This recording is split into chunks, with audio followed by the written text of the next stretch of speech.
ഒരാളുടെ private photos or videos ഇന്റർനെറ്റിൽ ലീക്കായാൽ എന്ത് ചെയ്യാം? സോഷ്യൽ മീഡിയയിൽ നടന്നു വരുന്ന ഓൺലൈൻ ഹേറ്റ് ക്രൈംസിനെതിരെ സൈബർ പോലീസിൽ കംപ്ലൈന്റ് ചെയ്യാം. 18 വയസ്സിന്റെ മുകളിലാണ് നിങ്ങളെന്ന് വെച്ചാൽ സൈബർ പോലീസ് സ്റ്റേഷനിലോ ഇല്ലെങ്കിൽ പോലീസ് സ്റ്റേഷനിലോ കംപ്ലൈന്റ് രജിസ്റ്റർ ചെയ്യാൻ പാരന്റ്സിന്റെ പ്രസൻസ് വേണമെന്നില്ല. പോലീസ് സ്റ്റേഷനിൽ നിങ്ങളുടെ ആധാർ കാർഡ്, നിങ്ങളുടെ കംപ്ലൈന്റ് ലെറ്റർ, അതുപോലെ തന്നെ നിങ്ങൾ ഒരു ഗേൾ ആണെന്ന് വെച്ചാൽ ഒരു ഫീമെയിൽ പോലീസ് ഓഫീസറിന്റെ അടുത്ത് സംസാരിക്കണം എന്നുള്ള റിക്വസ്റ്റ് നിങ്ങൾക്ക് ചെയ്യാം. അതുപോലെ തന്നെ നിങ്ങളുടെ ലീക്കായ പ്രൈവറ്റ് ഫോട്ടോസ് ഓർ വീഡിയോസ് ഏതൊക്കെ വെബ്സൈറ്റ്സിലാണോ ഏതൊക്കെ ആപ്പിലാണോ ഉള്ളത് അതിന്റെ ലിങ്ക് എടുത്ത് സൈബർ പോലീസിന് ഷെയർ ചെയ്യാം.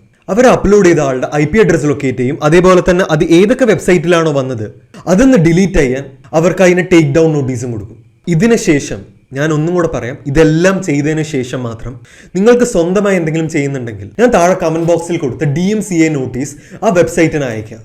അത് നിങ്ങൾക്ക് സ്വയം ചെയ്യാം, ഇല്ലെങ്കിൽ നിങ്ങളുടെ ലോയറിനെ യൂസ് ചെയ്ത് ചെയ്യാം. ടെലഗ്രാമിലാണ് ആ വീഡിയോ ഓർ ഇമേജ് ലീക്കായെന്ന് വെച്ചാൽ ഈ ഇമെയിലിൽ ഏത് പ്രൈവറ്റ് ചാനലിലാണോ ഇല്ലെങ്കിൽ ഏത് പബ്ലിക് ചാനലിലാണോ ആ സംഭവം ലീക്കായെന്ന് വെച്ചുള്ള പ്രൂഫ് കളക്ട് ചെയ്ത് ഈ മെയിലിലേക്ക് അയക്കാം.